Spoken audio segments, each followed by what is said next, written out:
Hello, my name is Cody Sarhan, or Blackout, which is my gamer tag, and I am the director, editor, and writer for Hemisphere.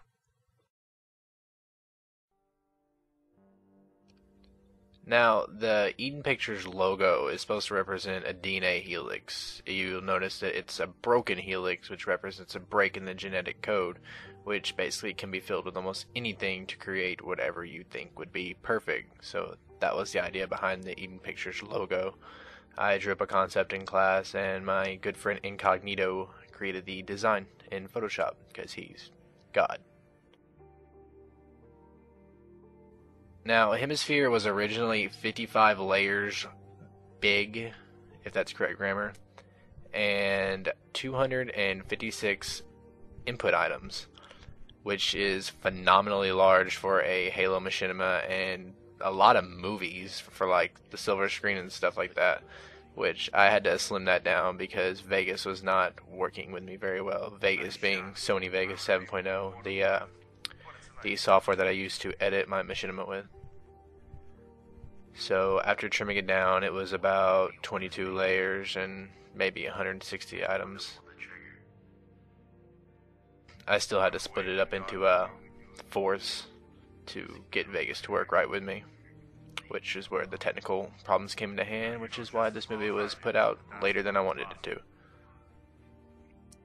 My good friend Frank Sixer, or Frankie Q, which I've never called him that before, I don't know why I just said that, is the voice of Merrick. He plays a big role in a lot of my movies because we're such good friends. And Moi is the voice of Noah.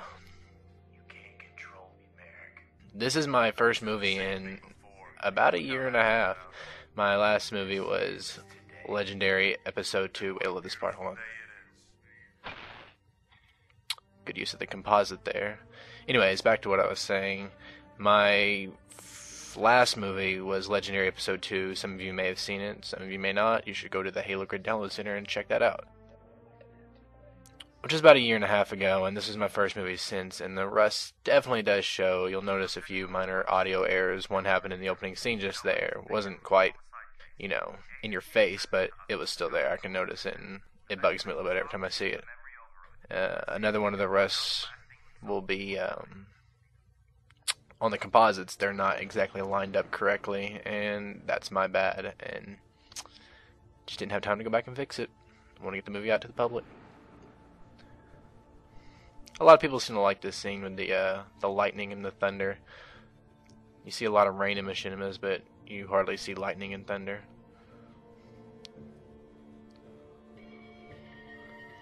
Good use of the green screen there. Again, one of my good friends, Genetic Spartan, informed me of a good green screen location on Desolation since we weren't allowed to use any other map.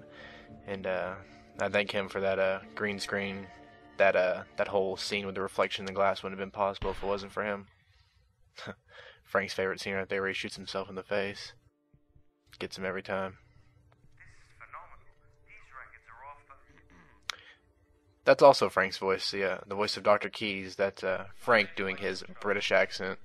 He's pretty versatile when it comes to voice acting, which is again why I use him a whole lot, because he's a phenomenal voice actor.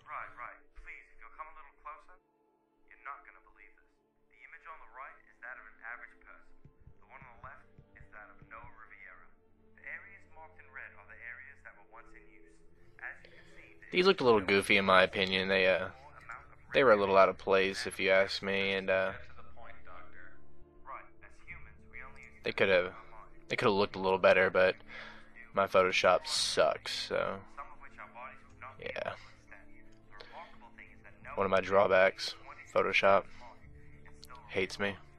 So what are you trying to say? We got a dead Einstein out there? Einstein is a mere understatement. What we have here is superhuman. Superhuman? What do you mean by that? Gillian, so serious. Which is why I chose him actually. He's a pretty good voice actor. I like Gillian. Especially like his name, Michael Meridian. Has a nice ring to it.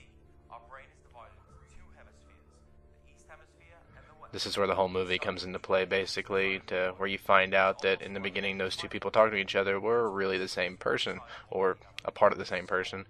Merrick was Noah's alternate ego, and a lot of people don't catch the fact that, they use more of their brain than a lot of other people, which is why they have the gift of super abilities like, pyrotechnics, the ability to control the weather. If you'll notice in Noah's flashback, it was raining, and in the final fight scene, which you'll see here in just a second, it's also starts raining out of nowhere, and that's one of Noah's gifts is the ability to control weather, while Merrick has the ability to, create sparks and fire, of course, and which Noah has fire, of course, but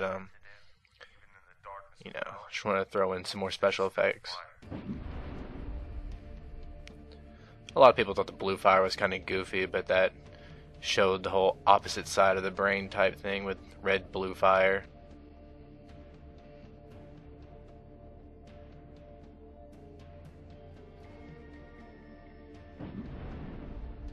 Right there was a composite that wasn't lined up completely. You could see the little draw line at the top of the flame, which looked really cheesy in my opinion. But again, I didn't have time to go back and fix it because I wanted to get the movie out to you, the fans. Right here is where you get to see one of Noah's gifts and the ability to make it rain, which a lot of people don't really know why he does that. I don't really know either. I just thought it looked cool, but kind of added a certain element to the movie that I really liked. It also allowed me to tinker with the whole lightning effect that I really wanted to use.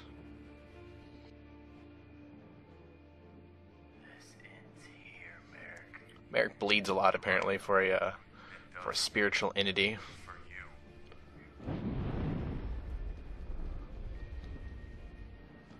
I like this part with the whole smoke. Thought that played out very well.